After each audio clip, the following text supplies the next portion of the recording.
Oh, well, hello there, little one. What are you doing out in the wood this late? Hmm, Don't be scared of me. I know I'm big, but I promise I'm harmless. Are you lost? I could help you find your way if you tell me where you're going.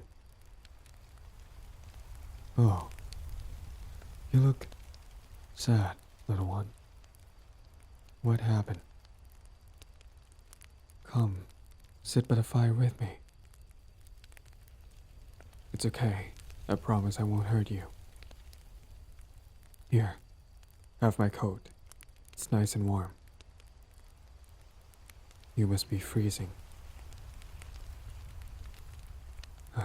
There you go, little one. Better now.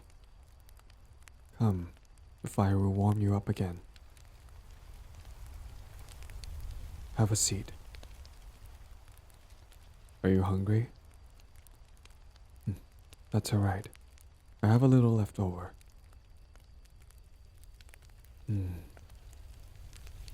There you go. Have some food and a nice warming cup of tea. May I sit with you? Now eat, little one. And be careful. Don't burn yourself.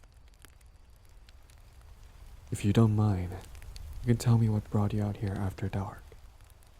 With such little equipment, you look like you ran away on a whim. You did, didn't you? Did you have trouble at home?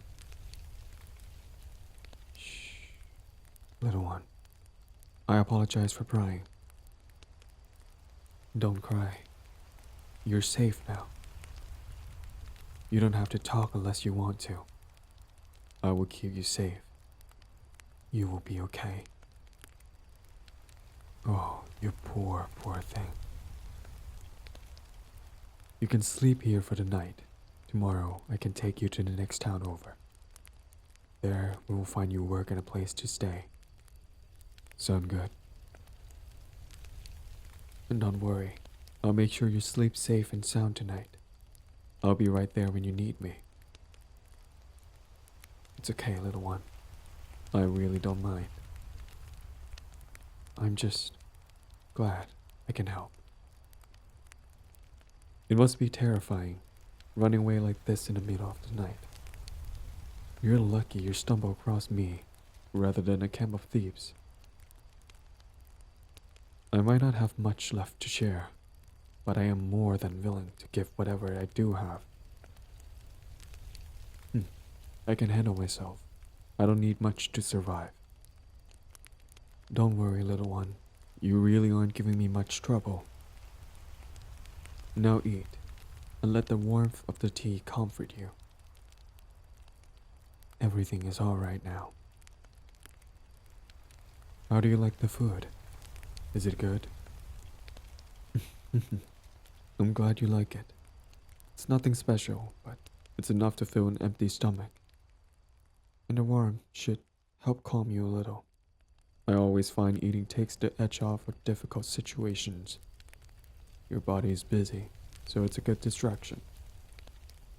For now, just focus on the flavors.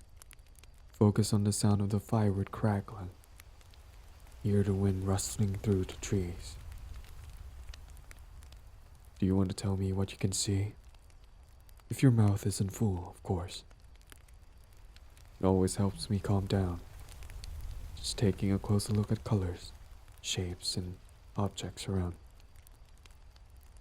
Sometimes you can even find little animals hidden between the leaves. Or, every now and again, you notice shooting stars as they pass. Look, there's one right there. Make a wish, little one. Hopefully it will come true. Are you still hungry? No? That's good. Just hand me your bowl. I'll take care of it. Are you sleepy at all? You look exhausted, little one. If you need comfort during the night, I could offer that. I've trained my body to be on high alert when I sleep, and I've rested enough to stay awake through tonight and guard you, if that's what you prefer. Cuddles? Alright, little one. Here, I always have a few extra blankets on me. They do take up space, but they barely add any weight. See? When I lay them out like this, they're almost like a bed. Is it okay if you keep my coat for warmth? It's definitely big enough to work as a blanket for you.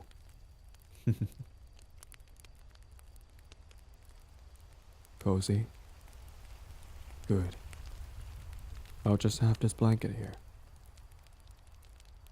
You said you wanted cuddles?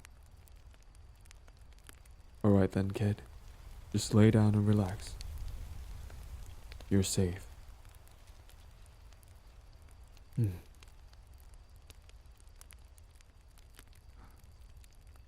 I'll keep you safe, little one. Everything will be okay. I'm right here. And as long as that is, I'll make sure you won't get hurt. Nobody will lay a hand on you. Not on my watch, little one. And I'll be staying right here. Do you want me to keep talking to you until you fall asleep? Maybe that could help you forget your troubles for a moment.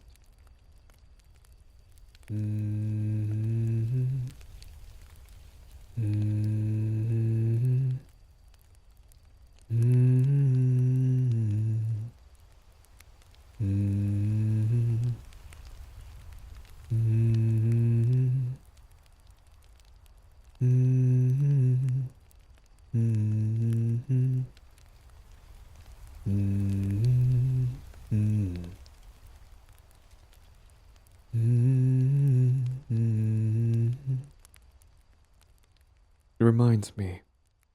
Do you want to hear a story? Alright then. How about... How about the demon and the king? Have you heard that story yet? No? That's good. Let me tell you then. It's one of my favorites. A long time ago, there lived a grand king. And grand he was.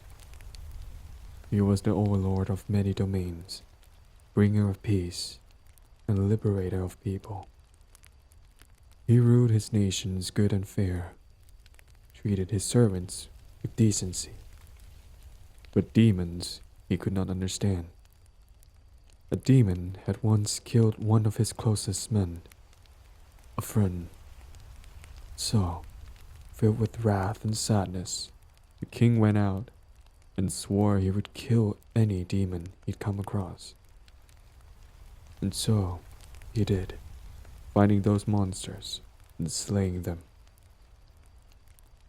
But it never satisfied him. He never felt as though his friend has been avenged. But one day, the Mad King met someone who first became a companion, then a friend. And after some time with this new friend, the king was finally beginning to smile again, letting go of his madness and anger. He was finally able to find back his old self, kind and gracious. But his hate for demons lingered. Eventually, his close friends stepped before him, kneeled and said, racked with guilt, "My dearest friend, you have become someone so important to me. I cannot keep lying to you like this. I love you, dear friend, but I have not been honest about who I truly am." And so, the dear friend revealed themselves to be a demon. All this time, they had been what the king hated so passionately. The king was filled with rage and screamed, "So I was nothing to you. Dearest king, you were everything to me," replied the demon, and so they cried. Because the king finally realized what he had become. A mere shadow of his former self, for the act of a single demon. He had slaughtered innocents, families, mothers, children. And so he, too, fell on his knees. And he cried, holding his dear friend close, begging for forgiveness. For he, too, had lied to himself. He had seen himself as righteous and fair. But now he had come to realize he himself had become the thing he hated most. A vengeful demon, killing without mercy or reason. That very day, the king gave up his crown, so that now his kindest daughter would rule the land. She was truly generous, and later went on to marry a demon, ruling peacefully over the domain. And the king, he lived the rest of his life pained with regret, but beside the person he loved most, his dearest friend. They died together, now lay buried in the same grave. He had been a good king to his people, and in the end, he got to be a good partner to his beloved, when he never forgave himself. I like to think he is now a ghost, protecting good-hearted demons to make up for the suffering he caused in his lifetime. Now sleep well, little one, and regain your energy. Sweet dreams.